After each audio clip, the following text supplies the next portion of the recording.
Kurt Weidner, Team Salvation sponsored athlete, WNBF Pro Bodybuilder.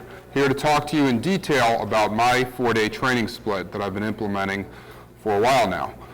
We're going to start here with day one, and day one for me is Monday. My split is a Monday, Tuesday, Thursday, Friday workout. So Monday, the primary focus is on shoulders and back with a little bit of supplementary arm workout.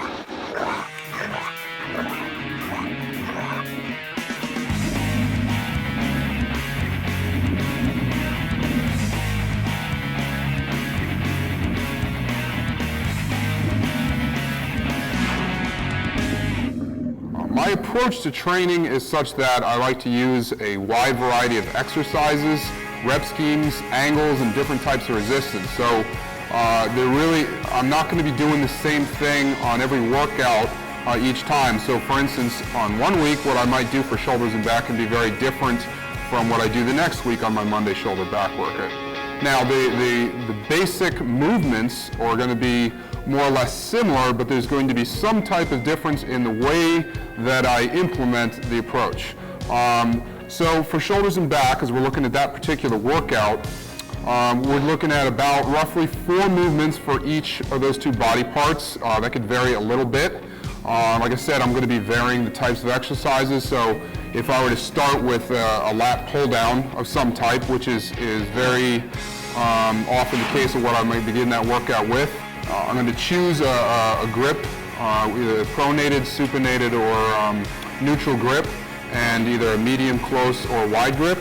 And then from there, I'm going to hit, usually on average for each of the exercises that I'm doing, I'm going to be doing about 4 sets, although that's not written in stone. No part of my workout scheme is actually written in stone. So sometimes if an exercise is feeling good, I may hit up to 6, 7, 8 sets. While there are other isolation exercises, I may only do 2 to 3. My training approach is very instinctual. The rep schemes, on average, is going to average 8 to 12, since that is shown to be the superior rep range for hypertrophy, although I do like to mix it up and shock the muscles by doing things that are very different. So sometimes on certain movements, like compound movements, I will drop down to a 6 rep range.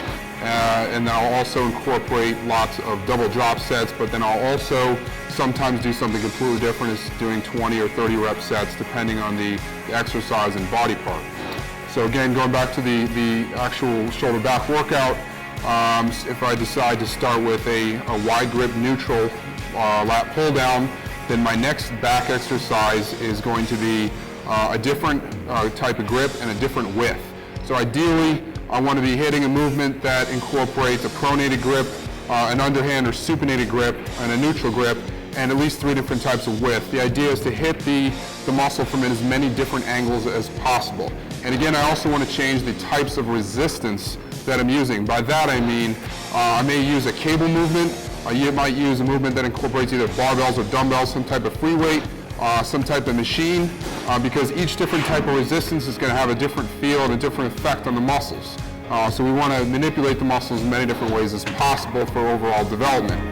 With the shoulder workout, the shoulder aspect of the workout, the primary movements are some type of overhead or military press. This can be done with dumbbells, Smith machine, hammer strength, and then from there, I'm going to be hitting some type of lateral raise. My favorite type of lateral raise is a seated dumbbell lateral raise, but I sometimes will use cables, sometimes use machines, again, to mix it up. Among other shoulder movements that I always incorporate, be an upright row, and then sometimes some front raises of some type. And again, these things are going to be mixed up with either using cables, dumbbells, or machines. And usually if I use one of those one week, then I'm going to change what I do for that particular exercise the following week. As I'm doing shoulders and back within the same workout, I will alternate back and forth. So if I'm starting with the back movement, then my next movement is going to be a shoulder movement. Then I'll go back to a back movement and then to a shoulder movement. Depending on the day, I may actually incorporate some abdominal and core exercises that get supersetted with the primary movements. And then at the end of the workout, because arms is something I want to focus on as far as improving a weak point, I don't have a dedicated arm day, so what I actually do is on 2 different days, I add in bicep and tricep movements at the end of the workout. So that pretty much wraps up what I'm doing for day one in my workout plan.